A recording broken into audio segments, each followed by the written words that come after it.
Alors, nous allons ouvrir la Bible rapidement. Je vais lire dans Marc, restons assis, dans Marc chapitre 4, versets 35 à 39. Marc chapitre 4, verset 35 à 39. Gloire au Seigneur. Ce même jour, sur le soir, Jésus leur dit, passons à l'autre bord. Après avoir renvoyé la foule, ils l'emmenèrent dans la barque où il se trouvait. Il y avait aussi d'autres barques avec lui. Il s'éleva un grand tourbillon et le flot se jetait dans la barque au point qu'elle se remplissait déjà. Et lui, il dormait à la poupe sur le coussin. Ils le réveillèrent et lui dirent, Maître, ne t'inquiètes-tu pas de ce que nous mourons? En d'autres traductions, on dit de ce que nous périssons.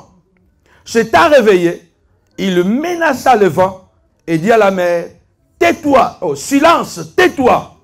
Et le vent cessa, il y eut un grand calme. Alléluia. Donnez-moi un bon amen. Amen. Et le vent stoppa. Dis avec moi stop. Stop. Dis avec moi stop. Stop. Vous savez, je vais entrer dans le détail à partir de mercredi. Même si vous avez un gros camion, mais si vous arrivez là où il y a le stop, même s'il n'y a personne, vous devez vous arrêter. C'est le code de la route. Alléluia. C'est la loi. Tu peux être, je ne sais pas qui. Si un policier est là, sur la route, avec, comment on appelle ça là? L'air panier, palette. L'air palette, on appelle, la pancarte là. Avec le stop. S'il met comme ça, même si tu es des maîtres comme Nino, tu vas t'arrêter. Alléluia. Pourquoi? Parce qu'il a l'autorité de t'arrêter. Ce matin, je vais dire à une personne. Alléluia. Là, ce n'est pas un militaire quelconque. C'est le général des générales. Aïe, aïe, aïe, aïe, aïe, aïe, aïe, aïe. Alléluia. C'est le militaire le plus gradé de la terre et du ciel qui s'élève ce mois d'août pour dire stop. Il dit stop. Regarde ta soeur, regarde ton fils, dis-lui stop. Dis-lui stop. Bien-aimé, la Bible dit Jésus a un projet. Dis avec moi projet. Ça veut dire que je connais le projet que j'ai formé pour vous. Projet de paix, de bonheur et non pas de malheur. Pour vous donner un avenir et de l'espérance. Pourquoi le diable veut casser mon espérance? Pourquoi Satan veut casser l'espérance de tes enfants? Alléluia. Dieu n'est pas Mukongo, Dieu n'est pas Muluba, Dieu n'est pas Bété, Dieu n'est pas Camerounais, Dieu n'est pas italien ni français. Dieu est Dieu. Alléluia. Vous savez pourquoi je dis ça? Parce que les hommes peuvent faire des projets qui n'aboutissent pas. Mais si Dieu fait un projet, ce projet ne peut pas échouer. Si Dieu fait un projet, ce projet ne peut pas échouer. Il y a une seule possibilité que ce projet échoue. Une seule possibilité. Si nous-mêmes, nous laissons la place à Satan. La Bible dit, Jésus dit, passons de l'autre côté. Cela veut dire que non, c'est assez. On ne veut plus rester ici. Nous voulons changer un peu de l'air. Oui, il y a beaucoup de gens qui ne sont pas là parce qu'ils ont dit pendant une année, en train de courir matin, midi, soir, le stress. Quand tu te réveilles comme ça, tu regardes seulement la facture de courant, tu regardes la facture, je ne sais pas, de gaz, tu es déjà mal à l'aise. Vous savez, vous êtes en train de tomber malade, pourquoi? Mais à cause des factures. Maintenant qu'ils ont la possibilité de s'évader, ils vont faire quoi? Ils vont s'évader. Il y a un moment, il faut changer. Dis avec moi changement. Moi, je déclare au nom de Jésus-Christ de Nazareth, il y a un changement qui va s'opérer à partir du mois d'août. Il y a un changement qui va s'opérer. Voilà, je dis à quelqu'un, il y a un changement de milieu. Dieu va changer ton milieu. Dieu va changer même tes amis. Dieu va changer tes habitudes. Aïe, aïe, aïe, aïe, aïe, aïe, aïe, aïe, aïe. Dieu va changer les choses. Le Seigneur dit, passons de l'autre côté, dit. Ici, il y a trop d'embouteillages. Il y a certains milliers, il y a trop d'embouteillages. Il y a certaines personnes qui créent trop d'embouteillages autour de toi. Ça t'empêche d'avancer, ça t'empêche d'aller de l'avant. Et Jésus est en train de te dire, passons de l'autre côté. Passe à autre chose. Aïe, aïe, aïe, aïe, aïe, aïe. Jésus est en train de te dire, passe à autre chose. Ne t'arrête pas là parce qu'il y a trop de bruit. Il y a trop de bassesse. Passe à autre chose. Parce que j'ai un projet pour toi. J'ai quelque chose pour toi. J'ai quelque chose de plus grand pour toi. Passons de l'autre côté. Il y a un temps pour toutes choses sur la terre. Alléluia. Je ne vais pas rester tout le temps à faire les mêmes bêtises, les mêmes choses. À répéter toujours les mêmes problèmes. Qui a dit quoi? Qui a fait quoi? Je m'en fous. Ce qui m'importe, qu'est-ce que Dieu dit pour moi? Le Seigneur dit, passons de l'autre côté. Alléluia. Cela veut dire que qu'on le veuille ou pas, nous allons passer de l'autre côté. Mais le problème c'est quoi? Ce n'est pas Jésus qui va prendre la barque. C'est toi qui dois prendre la barque. C'est toi qui dois... C'est toi qui dois transporter Jésus. Quand le Seigneur te dit passons de l'autre côté, il te dit alors maintenant ma fille, mon fils, cherche un moyen de m'amener de l'autre côté. Le moyen de t'amener, d'aller de l'autre côté, c'est toi qui cherches. Alléluia. Moi, je serai dedans pour empêcher quiconque se lèvera pour bloquer ces projets. Mais toi, tu dois chercher la barque. Mercredi, cherche-moi le sel. Aïe, aïe, aïe, aïe, aïe, aïe. Mercredi, cherche-moi le sel. Je vais te voir mercredi, amène-moi la barque. Amène-moi là, la barque. Il dit alors de l'autre côté. Ce n'est pas moi qui dois prendre la barque, c'est toi qui dois prendre la barque. Cherche la barque, mettez-moi seulement dans la barque. Nous allons arriver à la destinée. Il y a des choses que Dieu veut faire. Dieu te dit, je vais te guérir. Dieu te dit, je vais te bénir. Dieu te dit, je vais bénir tes enfants. Fais une offrande, tu hésites. Donne la dîme, tu hésites. Bénis ce ministère-là, tu hésites. Mais c'est ça la barque. C'est toi qui dois transporter le Christ. Lorsque vous allez arriver de l'autre côté, vous n'allez plus voir Jésus de la même façon. Le Jésus de l'autre bord, avec le Jésus de l'autre côté, ce n'était plus le même Jésus. Ah, je parle à quelqu'un. Aïe, aïe, aïe, aïe, aïe, aïe. Au mois d'août, nous allons connaître un autre Jésus. Nous allons connaître une autre dimension de Jésus. Nous allons connaître une autre dimension de Dieu, maman. De l'autre côté, on ne voit plus le même Christ.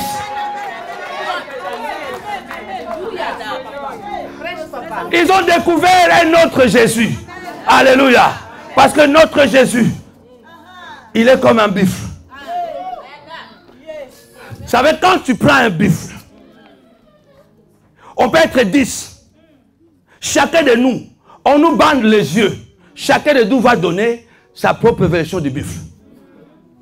Vous savez pourquoi? Cela dépend de l'endroit que vous avez touché du buffle. Si vous touchez le ventre de buffle, c'est léger. Ah, ça veut dire, mais le buffle est fort. Non, le buffle, il est léger. Mais si vous touchez ces pieds-là, celui qui a touché le pied dit, non, il est dur. Voilà, il est dur. Celui qui a touché les cornes, il dit, non, non, non, non, non, non, non. Non, non, non, non, ça ne veut pas dire que c'est trop dur. Dieu est comme un buffle. Ça n'est pas là où tu l'as touché.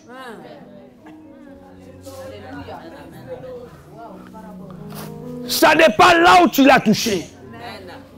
Chaque fois que vous venez ici, combien de gens laissent les béquilles ici? Myriam est là. Myriam. Elle était baptisée aujourd'hui. Ah, elle n'a pas reçu de venir. Combien de gens laissent les béquilles ici?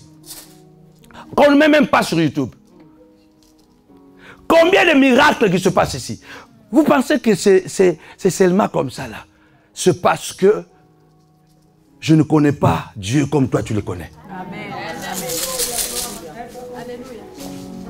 Nous avons le même Dieu, mais nous ne le connaissons pas de la même façon. Nous avons le même Dieu, mais nous ne le touchons pas de la même façon. C'est pourquoi je voudrais, oui, le Dieu de la montagne de la prière. C'est pourquoi je voudrais que pendant ces 4 marathons de victoire dénommés stop, je voudrais que tu puisses découvrir une autre partie de Dieu. Une autre dimension de Dieu que tu ne connaissais pas jusqu'à présent. La Bible dit, passons de l'autre côté. Cela veut dire que c'est un projet que lui, il a déjà établi. Il a établi que tu dois te marier, tu vas te marier. Il a établi que tu seras prospère, tu seras prospère. Tu seras directeur, tu seras directrice. Reçois la grâce au nom de Jésus. Que tu montes, que tu sois directrice dans ton entreprise. Il y a des choses que Dieu a déjà préparées. Mais qu'est-ce que Satan fait? Il nous embrouille. Il nous crée des problèmes.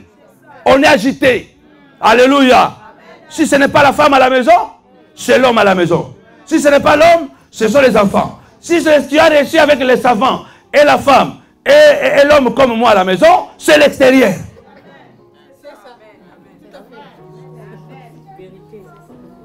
Parce que le diable sait que, mais si je dis que je connais les projets que j'ai formés sur toi, projets de paix, de bonheur et non pas de malheur. Et puis il dit bien pour te donner un avenir et de l'espérance. Il y a un avenir pour toi. Il y a un avenir pour moi. Et cet avenir est certain. Tu dois prendre la barque. Mettre Jésus dedans.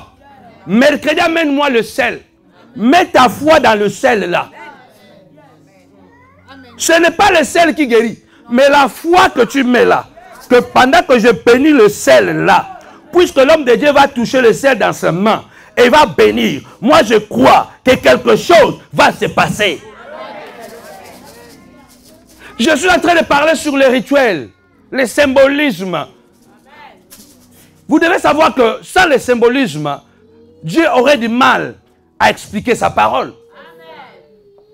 Dieu a dit instituer les rituels pour que l'homme puisse comprendre la pensée de Dieu. Passons de l'autre côté. Ils ont pris la barque. Ils sont dans la barque. Ils ont commencé à aller. Il y a déjà, nous avons déjà commencé à aller avec le Christ. Nous avons entendu la voix de Dieu. Mais nous n'arriverons pas. La Bible dit, le diable rôde comme un lion rugissant, cherchant toujours qui dévorera. Vous savez ce qui m'intrigue beaucoup dans ce verset? La Bible dit qu'il y avait aussi d'autres barques. Mais d'autres barques n'ont pas été attaquées par la tempête. Comme par hasard. La Bible ne parle pas que d'autres barques aussi étaient frappées par là. Donc, il y avait d'autres barques aussi qui naviguaient ces jours-là, la nuit. Mais il n'y a que la barque des apôtres qui a été ciblée. Tu ne comprends pas pourquoi même dans la famille, ce n'est que toi qui es ciblé. Tu ne comprends pas pourquoi même dans les quartiers, ce n'est que toi qui es ciblé. Dans l'immeuble, il y a des gens qui ont un salaire plus que toi, mais c'est toi qui es ciblé. Mais parce qu'en toi, il y a quelque chose. Le diable avait regardé dans la mer. Quand il a regardé, il a vu beaucoup de barques. Regardant les barques, mais il a remarqué dans une barque. Aïe, aïe. Il y avait une barque qui a dit, hey, cette barque, si elle traverse, il y a des miracles qui seront de l'autre côté.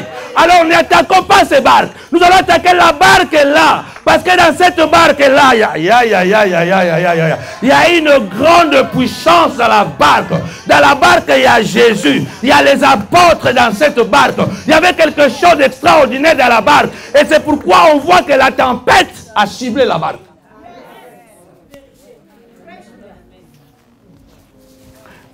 Ne sois pas troublé, ne sois pas agité. Quand tu vois les problèmes se lever sur ton voyage, face à toi, quand tu vois les problèmes se lever, demande-toi, pose-toi la question, qu'est-ce que je porte en moi? Qu'est-ce que tu portes en toi? Dis à ton frère, tu portes quoi? Il y a des gens, vous ne savez pas ce que vous portez. Alors rappelle-toi, je porte Christ en moi. C'est pourquoi je suis attaqué. Je porte l'amour vrai en moi. Je porte la vérité en moi. Voilà pourquoi je suis attaqué. Demande encore à ton prochain. Qui portes-tu en toi? Le problème, ce n'est pas la barque. Mais le problème, c'est qui est dans dans la barque. Bien aimé, si tu sais que le Seigneur est avec toi et que tu es en train de marcher dans la vérité, tu marches dans l'amour de Dieu, tu marches avec sincérité, tu marches avec le Seigneur, quels que soient les problèmes qui vont se lever dans ta vie, ne panique pas. Sache que la Bible déclare, ce qu'il dit, il finit par l'accomplir. Je parle à quelqu'un. Je parle à quelqu'un. Comment on a seulement attaqué la barque où il y avait Jésus? C'est parce que ces gens avaient une destinée, avaient une mission. D'autres étaient dans la mer pour pêcher seulement les poissons et manger pour leur ventre. Mais les autres étaient dans la barque pour aller pêcher les poissons pour amener dans le royaume. Tu as une mission pour les autres. Tu as une mission pour ta famille. Tu as une mission pour ta famille. Dieu passe souvent par quelqu'un pour atteindre quelqu'un d'autre. Dieu est passé par la tante pour atteindre son neveu. Mais à la base, c'est parce qu'il y avait l'amour. Le vrai amour. Passons de l'autre côté. Le diable a vu qu'il y avait une mission spéciale. Parce que de l'autre côté, il y a un miracle qui t'attend. La Bible dit le vent. Waouh. Le vent s'est... Non, le vent s'est soulevé. Il s'éleva un grand tourbillon. Et le flot se jetait dans la barque. C'est bien écrit au singulier. Les eaux, le flot ne se jetait pas dans les barques, mais dans la barque. Donc, comment il peut y avoir un tourbillon dans une mer ou dans un lac? Il y a une seule barque qui est remplie d'eau. Ça, c'est mystérieux, ça. C'est pourquoi tu ne comprends pas, mais comment il n'y a que moi qui ai tous ces problèmes. Tu es une belle femme. Tu es très intelligente. Mais tu n'arrives pas à entrer dans ta destinée. Parce que tu as quelque chose en toi que le diable veut à tout prix abattre. Si ce n'est pas la maladie, c'est le manque d'emploi. Si ce n'est pas le manque d'emploi, c'est ta famille qui ne te veut pas. Si ce n'est pas ta famille. Donc il y a toujours quelque chose que le diable doit créer pour que tu sois bloqué et que tu n'entres pas dans ta destinée. La Bible dit, l'eau remplissait la barque. Les apôtres, à un moment donné, ils se sont d'abord battus eux-mêmes. Je suis content pour les apôtres. Parce que dans la vie, quand il y a quelque chose, cherche d'abord la solution. Avant d'abord de commencer à chercher l'aide. Parce que souvent on a l'impression, dès qu'il y a quelque chose, ah non. Demande-toi d'abord, que dois-je faire? Ils ont continué à naviguer. Ils ont continué à naviguer. Mais ils ont vu que l'eau était tellement remplie dans la barque et le vent devenait de plus en plus violent. La tempête était tellement violente qu'ils ont dit non. Pierre, qui était un expert en pêche, il dit non, je vois des tempêtes. Mais cette tempête-là, il dit à Jean, petit, ici là, ce n'est pas la même histoire. On doit réveiller le monsieur là. Ah ben oui, hein. Il était le plus âgé. Quand le vent soufflait, l'autre me dit non, ne vous inquiétez pas, laissez-les dormir. On connaît ces choses, non? Il dit, mais ce monsieur-là, s'il ne se réveille pas, ici là, on ne va pas arriver de l'autre côté. Alléluia. Heureusement que Jésus est là. Alléluia. Heureusement que tu es avec le Seigneur. Il y a un moment dans la vie, il y a des choses qui vont arriver où tu vas dire, je n'en peux plus. C'est en ce moment-là où tu verras la grande gloire, la puissance de Dieu. Malheureusement, c'est en ce moment-là que beaucoup sortent de la barque. Ne sautez pas de la barque. Restez dans la barque. Si tu sautes dans la barque, tu vas mourir. Quel que soit le combat que tu vois, reste toi-même dans la prière. Ne deviens pas païen, ne deviens pas bandit, ne deviens pas voleur, ne deviens pas insolente. Reste toi-même dans la prière. Ne sautez pas dans la barque. Toi qui es marié, ne quitte pas ton foyer. Il y a un petit problème comme ça. Ah, je pars de chez moi. Tu laisses Satan entrer. Reste dans ta barque. De toute façon, c'est ta barque, non? Alléluia. C'est celui qui est venu chez moi qui va sortir. C'est lui qui est l'intrus ou l'intruse, c'est pas moi.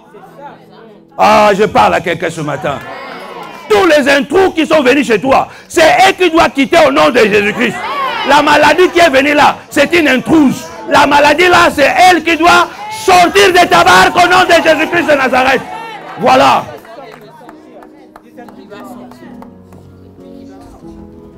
La Bible dit le vent soufflait très fort. Très très fort. L'eau est entrée dans la barque. Mais il y avait des possibilités. Rester dans la barque, ne pas sauter. Ou une autre possibilité, c'était quoi? Dormir comme Jésus.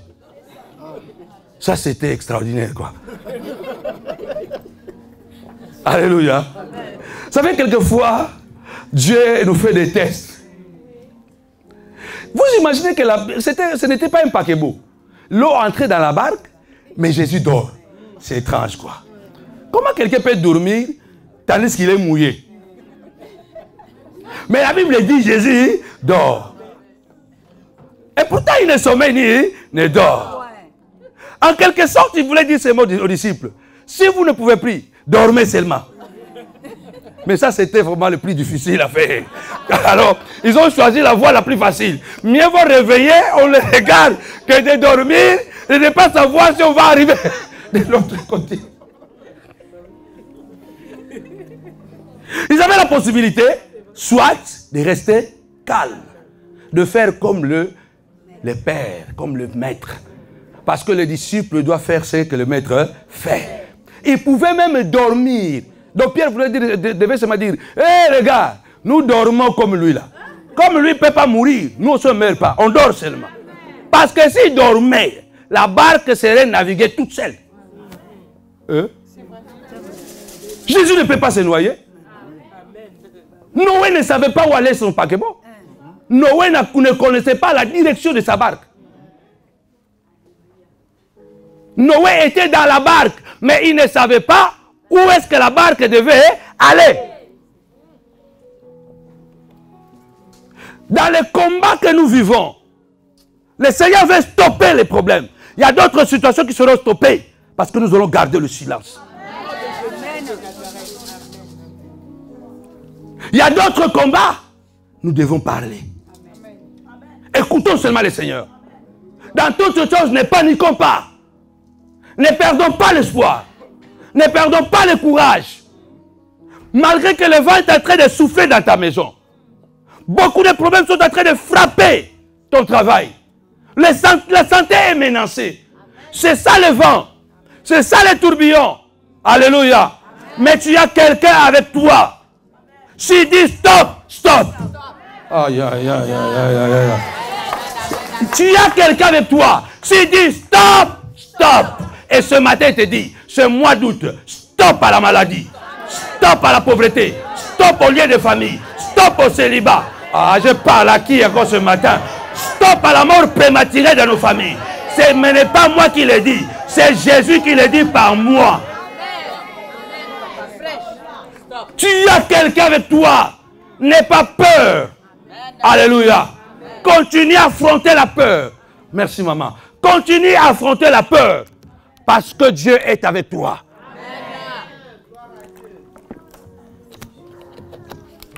Moi je crois et je prophétise que ce 4 mercredis de marathon de victoire, le grand général Jésus-Christ va stopper des choses dans ta vie.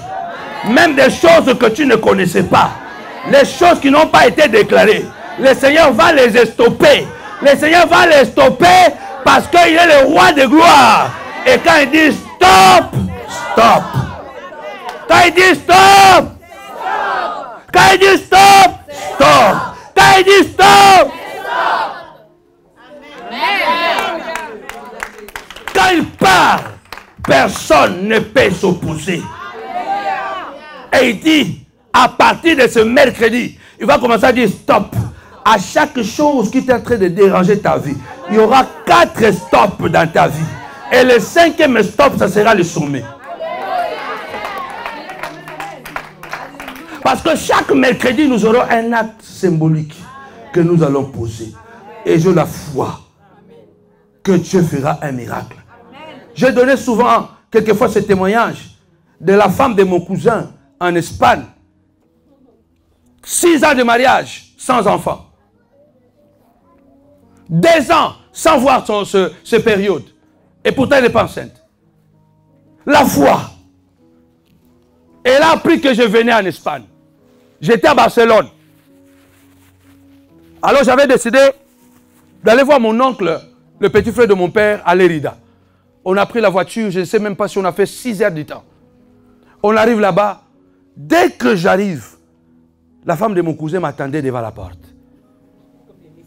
Ah, il dit, papa, comme je t'ai vu, j'ai mon miracle. Alléluia. Vous savez, qu'il te soit fait selon ta foi.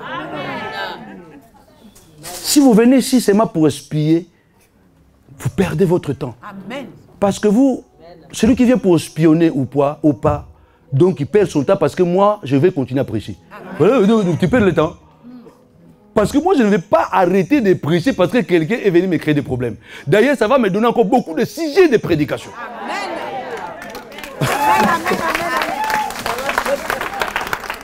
Ne viens pas regarder un petit monsieur, il est comment, il ne se coiffe pas, il est court. Tu vas perdre la bénédiction. Alléluia. Qui est-ce que vous êtes allé voir dans le désert? C'est qui? Un homme habillé en quoi? En Gianni Versace? En Louis Vuitton? Il dit non, non, non, non. Vous êtes allé trouver qui dans le désert? C'est un homme ordinaire, mais au-dedans de lui, extraordinaire. Voilà. Il ne mangeait pas comme vous de caviar. Il mangeait des sauterelles. Il ne portait pas de beaux habits. Il portait un pot de chameau. Mais quand il vibrait, alléluia. Quand il vibrait, le ciel écoutait. Et la gloire de Dieu s'est manifestée. Je suis un homme qui mange le sauterelle. Je mange le sauterelle. Et je porte la peau de chameau. Si tu viens, tu me trouves, tu dis non, il n'est pas bien habillé, tu rates ton miracle, tu rates ta guérison. Ne regarde pas mes vêtements, ne regarde pas ce que je mange, ne regarde pas ma taille, mais regarde seulement ce qui sort de ma bouche, regarde seulement. Ah! Regarde seulement. Tu vas recouvrir la vue.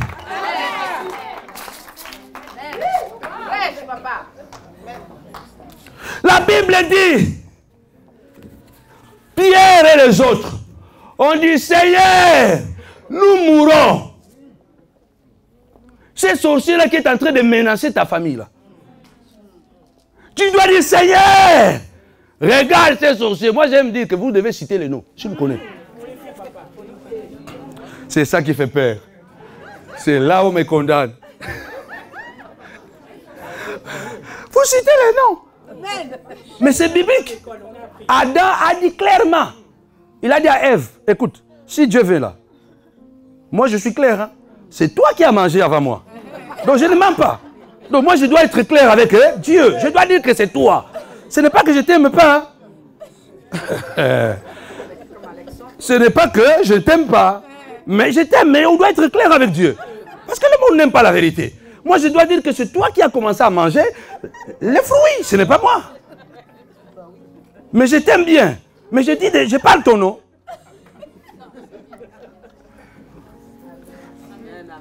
Alléluia. Et puis il dit bien, écoute, moi je ne peux pas parler le serpent. Parce que quand le serpent est venu, moi je n'étais pas là. C'est toi, quand Dieu va parler là, c'est toi qui dois bien citer. Ne parle pas du perroquet.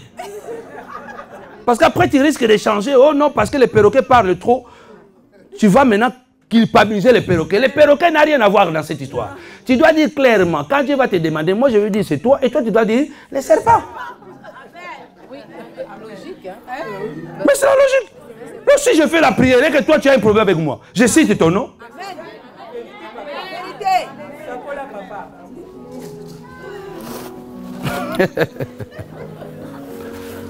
Alléluia. Amen.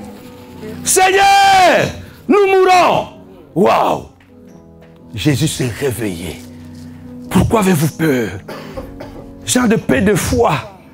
Je suis là avec vous. Il fallait seulement faire ce que je fais. Il fallait seulement dormir. On allait se retrouver de l'autre côté. Il fallait seulement dormir, prendre ma position. Nous allons nous retrouver de l'autre côté. Bon, comme vous m'avez réveillé, ce n'est pas grave. Vous avez fait confiance. Alléluia. Encore une révélation, parce qu'aujourd'hui, je suis à la fin. Encore une révélation. Vous savez, Jésus a dormi pourquoi? Pourquoi Jésus dormait ces jours-là? Pour voir la foi de ses disciples, n'est-ce pas? Est-ce qu'ils vont continuer à naviguer ou ils vont sauter? Mais il y a une chose qui a fait vraiment que Jésus dormait tranquillement. Parce qu'il savait que dans la barque, il y avait Pierre, il y avait Jean, il n'y avait pas seulement un Thomas et un Judas. Parce que s'il y avait seulement Judas et Thomas, Jésus n'allait pas dormir. Mais je vous assure, parce que l'autre va seulement s'occuper de voler, l'autre seulement de douter. Est-ce que c'est vrai ça? C'est vrai. Alors, pendant qu'il doute et l'autre vole, la barque va faire quoi? Pas sombrer, se noyer. Jésus dormait dans la barque parce qu'il savait que Pierre là, Pierre quand ça ne marche pas, il va me secouer. À la fois Jésus quand il dort en nous, parce qu'il a confiance en nous. Amen.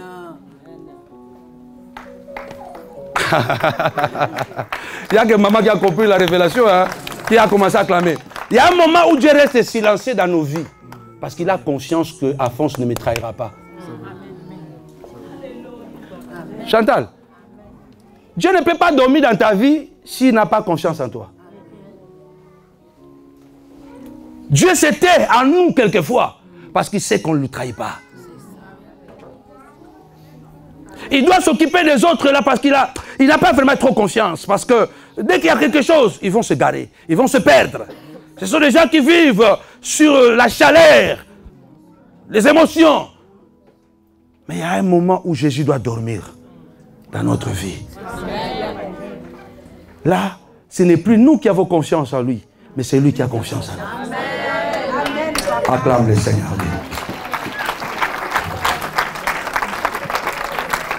Dis, je veux que le Seigneur ait confiance en moi. Cédric dit, je veux que le Seigneur ait confiance en moi. Toi, mon fils. Tu as compris? Il faut qu'à partir d'aujourd'hui, que Jésus ait confiance en toi, Cédric. Il dort, même il ne fait rien. Mais tu sais qu'il est là. C'est qu'ils ne comprennent pas. Ah, ils ne comprennent pas le français? Ah, l'italien. Ah, ragazzi, tutto bene? Ah, mi capite bene adesso l'italiano? Solo che qui siamo in Francia, predichiamo in francese. Là, je suis rentré en Italie. Predichiamo in francese, quindi, alleluia, non lo so chi mettere lì in mezzo. A Guillaume, tu sei capace di interpretare? Mettiti qui in mezzo così puoi interpretare. Moi, je m'adapte. Si j'étais en Allemagne, j'allais prêcher en allemand. Hein? Ouais, moi, je m'adapte. Ah, ok, alors donc c'est bon, Guillaume. Lui va l'interpréter. Alléluia. Gloire au Seigneur. Amen. Dieu fait grâce à qui il veut. Je vous ai déjà dit que moi, je n'ai jamais appris le français, non? Oui. Moi, je n'ai jamais appris le français. Moi, je suis angolais. J'ai grandi en Angola. Je suis né au Congo, mais on est répartis en Angola, j'avais 6 ans. Je ne connais pas le Congo. Mais quand les gens me voient, ils disent, ah, tout le temps, quand on a l'université, qu'on a été zangaté. On a étudié ensemble à l'université. Non, ce n'est pas moi. Mais ton visage, non, ce n'est pas moi. Moi, je parle en français en prière. J'ai pris la Bible en portugais. Mais il y a des gens qui connaissent la foi. Hein? Il y a des gens qui sont en train de nous attaquer, ils ne savent pas d'où nous venons. Ils ne savent pas quelle alliance on a avec Dieu. Ils ne savent pas à quel point on peut aller jusqu'à avec Dieu. J'avais une grosse Bible, plus grosse que ça en portugais. J'ai arrangé les affaires de mon oncle, qui s'était évadé ici en Europe. Alors, quand tu sors de l'Afrique, là, tu t'es évadé. Hein? Parce que l'Afrique, c'est la prison. Malheureusement, ce n'est pas bien, mais malheureusement, c'est la réalité. J'arrangeais les affaires parce qu'on nous chassait de la maison. Alors, je trouve une Bible Louis II. Une petite Bible Louis II. J'ai dit, waouh, cette Bible, elle est jolie, hein? Mais elle est en français. Et moi, je parle portugais. À l'église, on prêche en lingala et en portugais. Je ne parle pas français. Je me suis agenouillé. J'ai dit, Seigneur, à partir d'aujourd'hui, là, c'est en français que je vais commencer à lire. J'ai pris la Bible en portugais, j'ai laissé à la maison. J'ai pris la Bible en français. Je suis parti à l'église. Mon tempérament, là, vous ne savez pas jusqu'à quel point je risque les choses avec Dieu. Hein. Ne te mets pas sur mon chemin. Ne te mets pas. Hein? J'arrive à l'église comme ça, là. Comme tout le monde sait, voilà, dans le monde, j'ai critiqué tellement cette église-là. J'étais un donjon du quartier. Donc je me suis converti. Moi, j'étais vraiment donné, je me suis donné vraiment au Seigneur. Mais les gens soupçonnaient toujours. Je suis là. Voilà, ce sont les filles qu'il est venu chercher là. Oh, c'est l'homme vraiment qui s'était donné au Seigneur. J'ai vu avec ma Bible en portugais, en français. Les pasteurs prêchent. Toko fongola na matai. En portugais. Vamos abrir no Mateus. Moi maintenant, je comprenais. Matai et Mateus, c'est Matthieu. En esprit. J'ai ouvert la Bible en français. J'ai commencé à comprendre, à lire. À la fin de qui j'ai vu des frères venir me critiquer. Yo sous sol la sanine, hein? Le lundi nous on a mon kilo dans une église ça. Yo du français toujours la Bible, pas que ça bat. Je vais te toi ton orgueil là dans le monde, tu amènes ici à l'église. Toi tu connais pas le français. Comment tu amènes la Bible en français? Tu fais paniquer les gens quoi? Je les ai seulement regardés. J'ai dit moi je comprends. Aujourd'hui, quand je pars, j'ai vécu toute ma vie presque en Italie, hein? Pas en France. Ça, ce n'est pas un français de français. Ce n'est pas un français de Sorbonne. C'est le français du Saint-Esprit que je parle.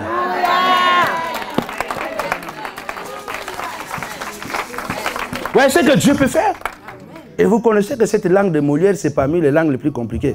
Quand à la place de là, tu mets les et la.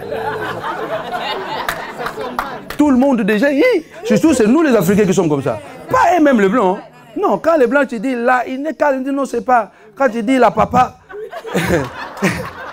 les blancs calmes, mais nous là, hey. Mais avec le Saint-Esprit, vous m'entendez ou pas? Vous entendez les conjugaisons ou pas? Les expressions, vous les recevez ou pas? Je préfère perdre pour ne pas perdre mes repères. C'est le Saint-Esprit qui enseigne ces choses. Donc quand je parle de la foi, je sais dont je parle. Je vais clôturer ma prédication. Dis avec moi stop. Stop. Stop. Stop. Dieu va stopper chez moi. Alléluia. Amen. Jésus s'est levé. Il a regardé le vent. Il a dit silence. Tais-toi. Aïe, aïe, aïe. Non, j'ai oublié. La Bible dit d'abord, il s'est levé, il a menacé. J'aime ça. Il a d'abord menacé le vent. Donc quand on menace quelqu'un, on dit quoi? Qu'est-ce que tu fais? Tu te crois qui? Tu te permets de faire quoi? Donc ce sont des choses qui vont se passer sur moi. Donc avant déjà que les choses arrivent, Jésus est en train de menacer cette maladie-là dans ta vie. Il est en train de menacer la pauvreté là. Il est en train de menacer les sorciers là. Il est en train de les menacer avant de leur dire silence, taisez-vous. La Bible dit le vent cessa. Waouh! Le vent cessa. Et il y eut un grand calme. Je vais développer mercredi.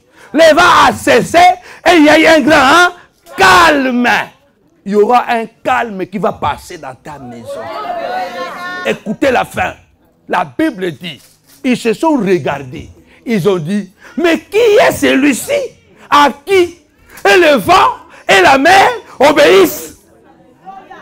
Nous l'avons vu multiplier le pain. Nous avons vu guérir les malades. Mais la nature, arrêter la nature. Non, on n'a jamais vu quelqu'un arrêter la nature. Quand la nature se fâche, Même NASA fouille.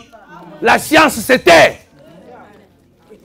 Quand il y a tsunami, la science n'a pas de force. Mais ton Dieu va arrêter le tsunami de ta vie. Ton Dieu va arrêter le tsunami de ta vie. Jésus va arrêter le tsunami de ta vie. Parce qu'il peut arrêter la force de la nature. Il peut arrêter la force de l'esprit. Il peut arrêter la force des maladies dans ta maison. Il dit ce matin, crois et tu verras stop. Acclame le Seigneur.